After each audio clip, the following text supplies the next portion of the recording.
Bonjour à tous, merci encore de votre fidélité. J'espère que vous êtes confortablement installés. C'est parti pour un nouveau numéro de School TV Le Mag. 30 minutes sur la scolarité de vos enfants. Et aujourd'hui, gros plan sur la fermeture des classes dans de nombreux départements français. Ce qui était encore anecdotique il y a encore quelques années devient un véritable problème, notamment en zone rurale. Irina Capron vous explique tout dans un instant. Bon nombre d'élus montent forcément au créneau. Comment inverser cette tendance? Que dit le ministre de l'Éducation?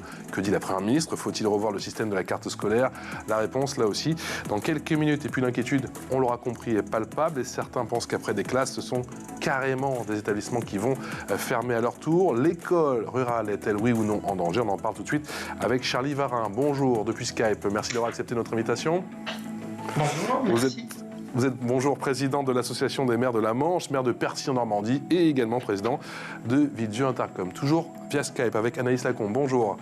Merci d'avoir accepté notre invitation. Vous êtes parent d'élèves, membre de l'association Parents des petits Bourquins et vous êtes également artiste graffeuse et vous avez, on a vu cette vidéo assez choc, on en parle dans un instant. A tout de suite, juste après la loupe. Mais on commence comme d'habitude cette émission avec l'inévitable Irina Capron. Salut Irina. Bonjour Patrice. Ça va? Oui, ça va et vous? Jusqu'ici tout va bien? Oui, ça va. C'est quoi la carte scolaire? Alors la carte scolaire a été créée en 1963. Elle permet aux enfants d'être inscrits dans un établissement proche de leur domicile. Donc l'affectation de l'enfant est garantie dans un collège, un lycée général ou technologique proche de son lieu de résidence. Si vous souhaitez inscrire votre enfant dans un autre établissement, vous devez faire une demande de dérogation adressée au directeur académique des services de l'éducation nationale. Cette demande sera accordée s'il y a de la place dans l'établissement demandé. Et concernant le premier degré, l'affectation de l'enfant dans une école maternelle ou élémentaire relève de la compétence du maire de la commune. Mais alors, qui décide d'ouvrir ou de fermer des classes? Alors, la carte scolaire analyse les effectifs des élèves et répartit les postes d'enseignants. Donc, l'ouverture ou la fermeture de classe est une mesure de la carte scolaire. Elle relève du directeur académique des services de l'éducation nationale pour les écoles maternelles et élémentaires. Et concernant les collèges et lycées publics, l'ouverture et la fermeture relèvent du rectorat de l'académie. On va beaucoup parler dans cette émission de la situation en province et notamment des zones rurales, mais il y a aussi une situation à Paris? Oui, exactement. Le rectorat de Paris prévoit la fermeture de 187 classes dans le primaire et de 60 au collège à la rentrée 2023.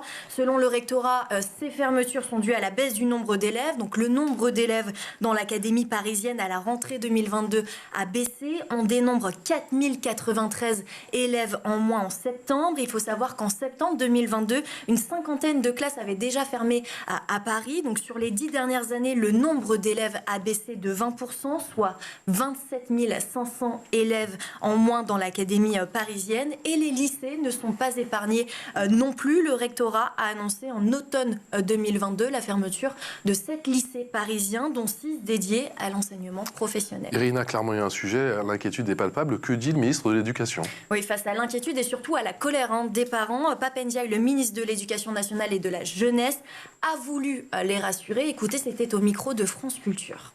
Nous ajustons, nous fermons des classes à Paris, par exemple, on vient de l'entendre, mais nous en ouvrons aussi beaucoup dans la périphérie, parce qu'à Paris, la baisse de la natalité se conjugue au départ hors de Paris de nombreuses familles avec enfants. Le confinement aussi a joué son rôle. Et donc, il faut rappeler que nous ouvrons aussi des classes par centaines, par exemple, dans des communes limitrophes autour de Paris et ailleurs. Donc, selon le ministre, il y a des ouvertures, mais aussi il y a des fermetures, mais aussi des ouvertures. Dans la fermeture, l'inspecteur d'académie a dévoilé la carte scolaire en 2023. Il prévoit à la rentrée 11 ouvertures dans les écoles, mais 43 fermetures de classes. À la rentrée 2022, la Manche avait déjà connu une première vague de fermeture de 33 classes. On en parle tout de suite. Merci Irina. L'expression orale. L'expression orale avec Anaïs Lacombe, qui est parent d'élèves, membre de l'association Parents des petits Bourquins, artiste graffeuse également, et puis Charlie Varin, qui est président de l'association des maires de la Manche. On parlait justement, Monsieur Varin, de la situation il y a un instant. Si vous deviez choisir, Monsieur Varin, un qualificatif pour décrire la situation, ce serait lequel? Compliqué. Situation très compliquée. On a une baisse d'à peu près 530 élèves par an tous les ans depuis 3 ans. Et donc ça implique de s'interroger sur le réseau des écoles, puisque l'éducation nationale, compte tenu de ses effectifs en baisse, réduit les moyens progressivement, ce qui pose question sur la structuration des écoles du département, qui est complexe en raison du côté diffus des établissements et puis de la ruralité. Charlie Varin, la tendance, semble-t-il, s'est amplifiée, à en croire les chiffres entre 2022 et 2023. C'est que le début? Oui, c'est que le début, quand on travaille avec l'INSEE sur les prospectives démographiques, on est sur une baisse tendancière qui va se poursuivre. Le département de la Manche a une caractéristique un peu spécifique, c'est-à-dire qu'on a de moins en moins de jeunes et d'actifs et de plus en plus de retraités qui viennent s'installer chez nous, ce qui n'est pas sans poser des questions sur le réseau des écoles du département. Est due, d'après vous, cette accélération de fermeture de classes? Alors, il y a plusieurs travaux qui ont été menés par les élus locaux en lien avec l'éducation nationale, avec des regroupements pédagogiques intercommunaux qui ont déjà été construits, mais qui montrent aujourd'hui leurs limites. On a également des réseaux d'éducation prioritaire dans le département, ce qui pose aussi des questions, puisqu'il y a beaucoup de moyens d'enseignants qui sont fléchés sur ces établissements et qui malheureusement se font au détriment des établissements qui sont hors réseau d'éducation prioritaire. Et puis cette situation pose question en milieu rural sur la distance, c'est-à-dire que lorsque vous fermez des classes ou des écoles, pour scolariser les enfants, la nouvelle école se trouve parfois à 10, 12, 15 km, ce qui pose quand même des questions en termes de transport et notamment ou de problématiques pour les familles qui sont obligées de se déplacer de plus en plus loin pour aller porter leurs enfants à l'école. Irina, sur ce plateau, vous avez fait réentendre plutôt les propos du ministre de l'Éducation, c'était sur France Culture. Ça vous a rassuré? Ni plus ni moins, rassuré. Ce qu'il faut, c'est qu'on travaille main dans la main, puisqu'il y a une baisse démographique, donc on ne va pas se voiler la face. Après, il faut qu'on raisonne, et ça vaut aussi pour les élus locaux. Je ne rejette pas la faute à 100% à l'éducation nationale. Nous avons aussi notre part de responsabilité pour organiser un réseau qui réponde aux besoins des familles et surtout à la réussite éducative des enfants, ce qui est notre priorité. On est également avec Anaïs Lacombe, qui est parent d'élèves, membre de l'association Parents des Petits Bourquins. Vous vous trouvez du coup à Bourg-Fidèle dans les Ardennes. Vous avez produit avec votre collectif une vidéo en mode cauchemar pour dénoncer justement la fermeture de l'une des 4 classes de votre établissement. Petit extrait.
Anaïs Lacombe, quelle est la volonté derrière cette vidéo? Le but était déjà de choquer, de montrer notre mécontentement par rapport à la décision faite de fermer cette classe, de montrer le côté anxiogène que peuvent vivre les enfants suite à cette décision, mais aussi tout le personnel enseignant. Et nous aussi, en tant que parents, on est complètement contre cette décision et on ne veut absolument pas montrer, on veut surtout montrer notre mécontentement et pourquoi pas essayer de faire en sorte que ça ne se produise pas, en fait. On ne veut pas perdre notre maîtresse, on ne veut pas perdre cette classe. Irina. Oui, justement, Anaïs, les enfants ont conscience des fermetures des classes? Oui, alors les tout petits, pas vraiment, mais les plus grands, oui, s'en rendent compte et ils savent très bien qu'ils vont plus avoir leur maîtresse à la rentrée. D'autant que c'est une maîtresse qui va bientôt avoir un bébé et en fait, à partir du moment où elle partira en congé maternité, elle ne reviendra pas, ils ne la retrouveront plus, quoi. Et on n'a pas envie de perdre ça. Anaïs, pour qu'on comprenne bien la situation chez vous à Bourg-Fidèle, on passerait de 4 classes à 3 niveaux à 3 classes à 3 niveaux, c'est ça? Vous pensez qu'on fragilise les apprentissages? Bien sûr, en fait, à partir du moment où vous avez 3 niveaux, il y a beaucoup moins comment dire? Il y a moins de possibilités d'aider les enfants en difficulté. Surtout que parmi certaines classes, nous avons des enfants atteints de handicap ou de troubles à l'apprentissage et le fait de mettre des niveaux, des classes à 3 niveaux, cela n'aide pas les enfants en difficulté à se réinsérer, comment dire? À s'en sortir au niveau de leur, apprentissage. Mais aussi, ça met de côté les enfants moyens.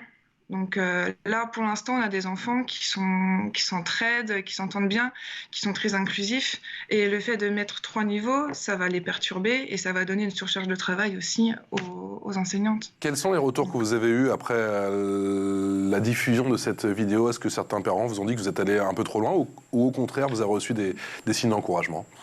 Non, non, au contraire, ils trouvent la vidéo très parlante. Alors, peut avoir un côté un peu dérangeant, un peu glauque, mais c'est le but, parce que pour nous, c'est vraiment très dérangeant.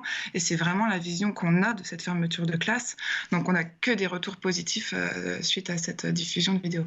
Charlie Varin, quel est votre sentiment sur cette vidéo et surtout plus globalement sur la situation, puisque effectivement dans les Ardennes, à Bourg-la-Fidèle, il pourrait y avoir des enfants de CE2 avec des enfants de CM2, si j'ai bien compris.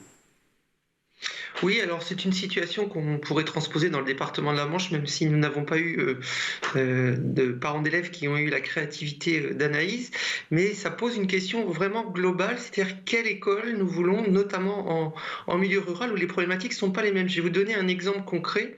On a, nous aussi, dans la Manche, la plus grosse ville qui est Cherbourg en Cotentin, où on a une fermeture d'école et l'école qui va accueillir les enfants de l'école qui va fermer se trouve à 500 mètres. Donc quand on a cette problématique, j'ai envie de dire, c'est un moindre mal puisque ça perturbe les enfants de l'école qui ferme bien évidemment. Mais enfin, quand on a une autre école à 500 mètres, ça peut être un raisonnement qu'on peut entendre et qui est pertinent. En revanche, quand vous êtes en milieu très rural et que l'école d'à côté va être à 15 km, ça pose des questions. Et donc, en fin de compte, on a un système d'éducation nationale qui est très égalitaire et qui met les moyens en fonction des effectifs. Or, ce que nous, on réclame en milieu rural, c'est pas de l'égalité, mais de l'équité. Et des fois, une plus petite structure, comme celle d'Anaïs, par exemple, dans les Ardennes, doit bénéficier de moyens supplémentaires parce qu'il y a une pénalité de la ruralité, c'est-à-dire qu'on ne peut pas concocter des cohortes suffisamment importantes. Donc on demande une lecture un peu, ce qu'on appelle du cousu humain, à savoir que l'école s'adapte aux réalités territoriales et ne raisonne pas qu'en effectif, parce que les problématiques ne sont pas les mêmes entre les métropoles et les zones rurales. Il y a une manière au niveau du décompte, au niveau du comptage, qui est différente entre l'académie et vous sur le terrain? Alors, il y a tout un tas de critères qui ont évolué en fin de compte aussi de la situation sociale des élèves et des parents sur chaque territoire, du revenu moyen. Voilà, il y a tout un tas de critères qui ont évolué et ça va plutôt dans le bon sens plutôt que de faire un tableau Excel avec simplement les effectifs. En revanche, on a un dialogue permanent entre des effectifs théoriques qui sont calculés par l'éducation nationale en ce moment et puis les effectifs réels qui seront connus fin juin, voire pour certains dans le courant du mois d'août en raison de déménagement ou de mobilité de parents et d'enfants. Vous souhaitez réagir? Oui, je voulais réagir parce que dans notre cas, on a vraiment une communauté, un village qui est très très dynamique. On n'a pas moins de 10 associations. On a vraiment un personnel enseignant qui s'investit, qui a des projets. On avait pour projet de travailler avec l'association EPAGE qui accompagne des enfants atteints de troubles autistiques et on voulait vraiment travailler avec eux. Il y a beaucoup de familles extérieures à Bourg-Fidèle qui inscrivent leurs enfants dans notre école pour justement tout cet attrait de projet.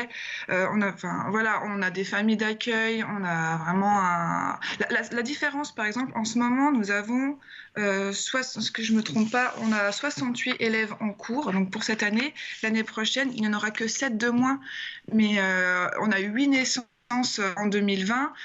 Ça va venir, en fait, les enfants arrivent. Donc, on ne comprend pas cette fermeture. On a vraiment une dynamique dans ce village et on est tous très investis. Nous, en tant que parents, en plus, dans l'association des petits Bourquins, on fait régulièrement des animations pour relever des fonds, pour fournir du matériel à l'école. Là, on prend vraiment ça comme comme un coup de couteau, quoi. On ne comprend pas ce qui se passe et on ne comprend pas cette décision. Voilà, c'est ce que je voulais ajouter. Et juste petite précision, la vidéo donc, a été vraiment réalisée par tous les parents, uniquement les parents et les enfants en dehors des temps scolaires. C'est donc une parent d'élève, Cindy Garnier, qui l'a réalisé, mais on a tous participé à cette création de vidéo. Irina. Voilà. Oui, Charlie, la fermeture d'une classe, c'est forcément des autres classes surchargées? Alors, surchargé, pas forcément, hein. On a différentes situations dans la Manche. On a, par exemple, dans ma commune, on a des classes à 24, 26 élèves, ce qui commence à faire quand même beaucoup. Et j'ai d'autres communes à moins de 10 km qui ont des classes à 9 ou 12 élèves en raison du dédoublement parce qu'ils sont en réseau d'éducation prioritaire. Et nous, ce qu'on interroge aussi, sans remettre en cause le réseau d'éducation prioritaire qui apporte satisfaction, c'est qu'avec ce système, on a des classes qui sont parfois très chargées, avec des problématiques d'enfants souffrant de handicap qui ont besoin d'un accompagnement. Et puis à 10 km, vous avez une école avec 9 élèves où là, pour le coup, la prise en charge est exceptionnelle puisque vous avez un enseignant pour 9 élèves. Donc moi, je milite pour une remise à plat du système avec le droit à la différenciation. C'est-à-dire la problématique n'est pas la même en milieu rural qu'en milieu urbain, et donc parfois il faut donner un peu plus de moyens pour certains territoires pour garantir l'équité face à l'éducation. Alors je nuance un peu les propos par rapport à Anaïs et sans connaître la situation dans le détail. Il faut aussi que pour la réussite éducative des enfants, il faut que l'équipe pédagogique soit à une taille critique. On ne peut pas non plus, moi j'ai le cas sur des regroupements pédagogiques intercommunaux multisites où vous avez 3 ou 4 sites et vous avez 5 ou 6 enfants par site. Ça commence quand même à être une situation critique et il y a un moment, on comprend la problématique du déplacement, de l'éloignement, mais il faut aussi raisonner sur la réussite éducative des élèves et voilà, les faire bouger le midi pour aller déjeuner à 7 ou 8 km, etc. Pour le bien-être de l'enfant, ça pose quand même des questions. Anaïs, je rappelle que vous êtes à Bourg-Fidèle. La suppression d'une classe aurait pour conséquence la perte de la décharge de direction. C'est quoi ? Oui, alors en fait, notre directrice, qui est aussi institutrice, se réserve des temps pour tout ce qui va être gestion administrative, tout ce qui est lié à la direction. Et là, maintenant, avec des classes en plus, elle n'aura plus ce temps pour faire ça. Il va falloir qu'elle... tout ce qui va être administratif en lien avec l'école, il va falloir qu'elle le fasse en dehors de ses heures de cours, en dehors de ses horaires. La carte scolaire a-t-elle encore un sens concernant justement votre zone ? Pour nous, non.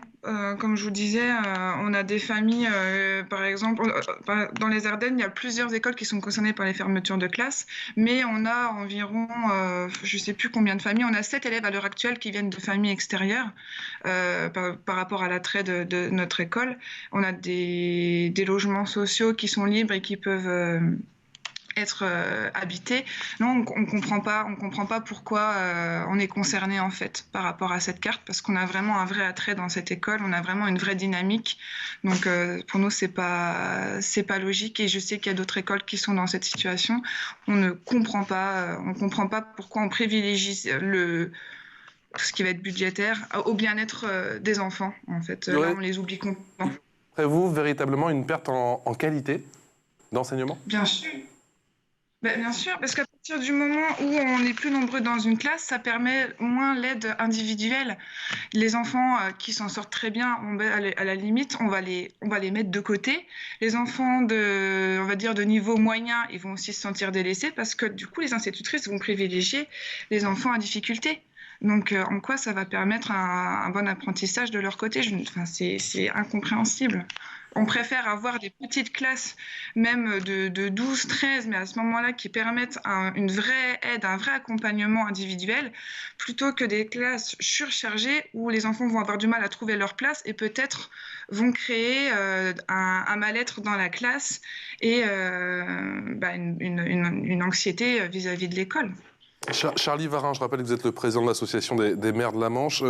Avez-vous aujourd'hui le sentiment de payer pour la politique de dédoublement de postes dans les zones denses ou dites sensibles ?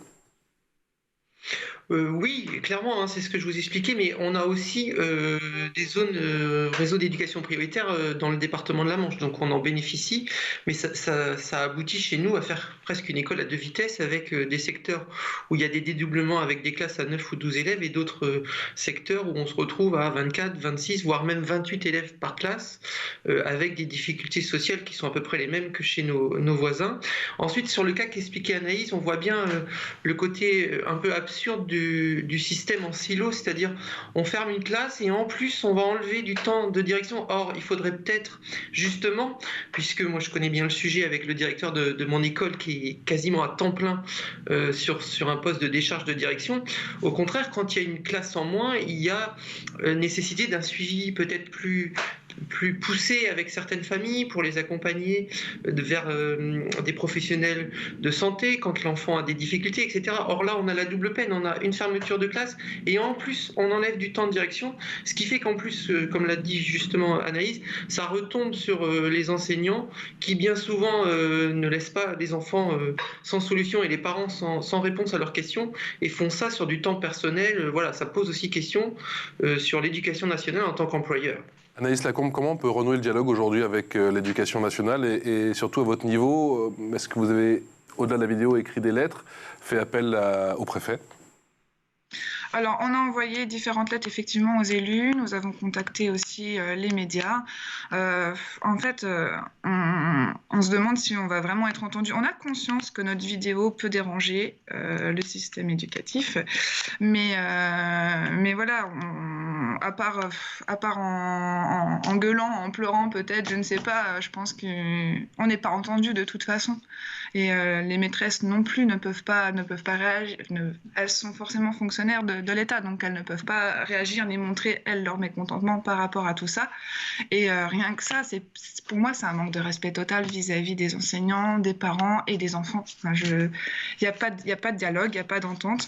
Le seul moyen de éventuellement faire bouger les choses, c'est de le faire comme on le fait, soit en choquant avec des vidéos qui peuvent être jugées glauques, soit en manifestant, en bloquant des classes, en faisant des écoles mortes. C'est quand même malheureux de devoir en arriver là, de ne pas trouver d'autres ententes, de pas se mettre tout simplement à la place des enfants. Vous imaginez que dans une classe à 3 niveaux avec des enfants handicapés, on a un enfant qui a des problèmes moteurs. Quand celui-ci veut aller aux toilettes, il faut que la maîtresse puisse l'accompagner et le porter. Mais quand lui va aux toilettes, c'est toute la classe qui se déplace avec lui, parce qu'elle ne peut pas laisser seuls les enfants. Donc, vous imaginez la logistique que ça va demander, l'organisation que ça va demander de faire déplacer tous les élèves pour qu'elle puisse faire son métier d'accompagnante. Enfin, c'est aberrant. En fait. Au bout d'un moment, on a l'impression que, comme on le montre dans la vidéo, les enfants sont juste des numéros. Voilà, ils doivent être placés, ils doivent faire leur travail, et puis point barre. On oublie le côté humain, c'est vraiment ça. C'est très déshumanisant, très... Enfin, voilà, ça nous choque pas. Je suis assez émue, en fait, parce que on sent votre émotion. Merci beaucoup pour votre témoignage, votre émotion, votre colère, votre frustration. Charlie Varin, j'entends la brutalité depuis tout à l'heure, on a commencé cette émission. Il y a aussi pas mal d'élus qui parlent de la brutalité des décisions, surtout que parfois on les apprend, je parle de votre côté, au dernier moment. C'est votre cas ou pas ? Non, dans le département de la Manche, l'association des maires avait sollicité un travail préalable depuis 2020, où on a des rencontres avec plusieurs maires du conseil d'administration de l'association en amont pour justement anticiper ces questions. Donc nous rencontrons les services de l'éducation nationale dans un premier temps, et ensuite nous rencontrons aussi les organisations syndicales pour avoir un temps d'échange et avoir aussi une vision globale des problématiques. Et ensuite, nous nous positionnons en tant qu'élus sur le conseil départemental de l'éducation nationale, puisque nous y siégeons, et nous demandons parfois des révisions sur certaines propositions de fermeture. Ou voilà, on a un travail dans le département, un travail préalable, et donc dans les années qui viennent, puisqu'on connaît les tendances démographiques, donc ne rien faire serait quand même problématique, on le voit bien. Donc moi, sur le territoire qui me concerne de mon intercommunalité, même si la communauté de communes n'a pas la compétence scolaire, je vais proposer à mes collègues élus, nous avons 14 écoles sur la communauté de communes, d'avoir une réflexion sur quelle est la taille critique et comment on peut organiser les choses dans les années qui viennent pour ne pas subir ces fermetures qui vont s'amplifier et continuer, puisque la démographie est telle qu'elle est. Parce que nous pouvons organiser, nous élus, en tant qu'élus locaux, on doit aussi apporter des solutions. C'est pas le tout de se plaindre et de dénoncer un système, il faut qu'on essaye de construire autrement.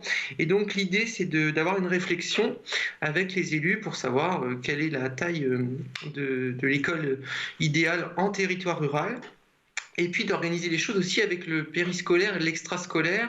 On a, nous, besoin, par exemple, d'une école de musique intercommunale, donc pourquoi pas organiser les choses dans une commune qui aurait des locaux disponibles, une ancienne école. Enfin, il y a des pistes qui existent quand même pour organiser les choses, mais j'insiste bien sur la nécessité d'avoir de la différenciation et un peu plus de moyens en milieu rural qu'en milieu urbain, puisque nous, en milieu rural, nous avons vraiment la problématique de la distance et des transports qui n'existent pas, contrairement aux zones plus urbaines. Ça, Paris a peut-être tendance un petit peu à l'oublier. On a compris votre message. L'info en plus.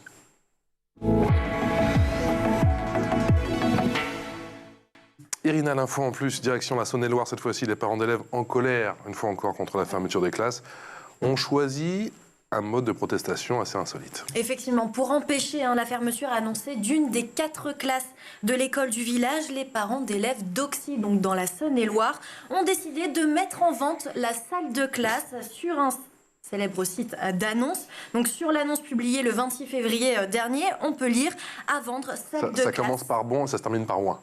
Exactement. Voilà. Je vous dis tout. À vendre, salle de classe dans village où il fait bon vivre, salle parfaite pour être au calme, puisque les enfants inscrits dans cette école seront bientôt parqués dans 3 salles au lieu de 4, disponibles dès septembre si rien ne change. Ils ont également publié une deuxième annonce dont l'objectif est de trouver 7 élèves d'ici septembre 2023 pour sauver la classe. Les parents d'élèves ont donc listé tous les atouts du village et de l'école d'Auxy pour séduire de jeunes couples avec enfants. Donc ces 2 annonces sont bien évidemment fictives, mais le but pour les parents d'élèves est de faire du bruit pour montrer la réalité des campagnes d'aujourd'hui. Pour eux, ils perdent leur commerce, leurs agriculteurs, maintenant leurs écoles, alors que la ruralité ne devrait pas être touchée. Anaïs Lacombe, il y en a qui mettent des classes en vente sur le Bon Coin. Vous avez effectivement produit ce clip, c'est-à-dire le désarroi en ce moment 2023 en France dans certaines communes. C'est ça. Alors après, nous, on a encore une réunion qui aura lieu mardi soir, en réunion ouverte dans notre village, pour encore se mobiliser. On va essayer de taper fort pour se faire entendre de nouveau, en espérant que qu'ils vont entendre nos cris, qu'ils vont nous entendre et qu'ils vont nous voir, quoi. Dans quelle mesure l'école rurale est tout de même une chance ? L'avantage, c'est que notre école est une école à taille humaine. Donc, tous les enfants se connaissent, il y a une vraie proximité, on est tous les uns pour les autres, les enfants s'entraident. Il y a un vrai dynamisme de la part, comme je vous disais, de la part soit du personnel enseignant, soit des parents. On est tous très liés. Et même au niveau des élus, en plus, ce qui nous fout vraiment les boules, c'est que la municipalité a investi il y a quelques années dans l'école pour agrandir, pour apporter du nouveau matériel informatique. Donc là, même eux se sentent, pas trahis, c'est peut-être un grand mot, mais ils se disent, si on avait su à l'avance que ça allait se passer comme ça, est-ce qu'on aurait investi dans l'école ? Est-ce qu'on aurait agrandi l'école ? Est-ce qu'on aurait fait des travaux dedans ? Enfin, c'est aberrant, nous, ça a un vrai impact sur nous. On a pourtant une ville très dynamique, comme je vous disais, on n'a pas moins de 10 associations, on a un lac des Vieilles Forges qui est un lieu touristique pas loin, on a vraiment un vrai attrait, c'est un coin très sympa dans les Ardennes, et on a peur effectivement que ça atteigne même notre économie locale, que ça fasse petit à petit, on a peur que l'école vienne à fermer. En fait, on se dit c'est le début, on d'abord une classe et puis après ce sera une autre, et puis après pourquoi pas la fermeture de l'école pour privilégier Rocroi, qui est une ville un peu plus grande juste à côté de chez nous. Mais ça n'a pas de sens en fait, c'est complètement ridicule. Merci à tous les deux. Merci infiniment pour vos témoignages. Et on sent forcément le désarroi, la frustration, la colère, la tristesse aussi parfois. Et aussi peut-être une petite touche d'espoir, on l'espère, parce qu'il y a encore ces réunions dans quelques jours. En tout cas, on croise les doigts pour vous. Anaïs Lacombe, parent d'élèves, vous êtes de Bourg-Fidèle dans les Ardennes, membre de l'association Parents des Petits Bourquins. Et vous êtes également... On pourra en reparler une autre fois, parce qu'on a déjà fait des émissions sur le graphe, artiste graffeuse. Merci encore d'avoir été avec nous. Et Charlie Varin, qui est le président de l'association des maires de la Manche, maire de Percy en Normandie et président de Villedieu Intercom. Merci à tous les deux. Merci Rina. Merci à vous. On se retrouve très vite pour un nouveau numéro du MAG. Ciao.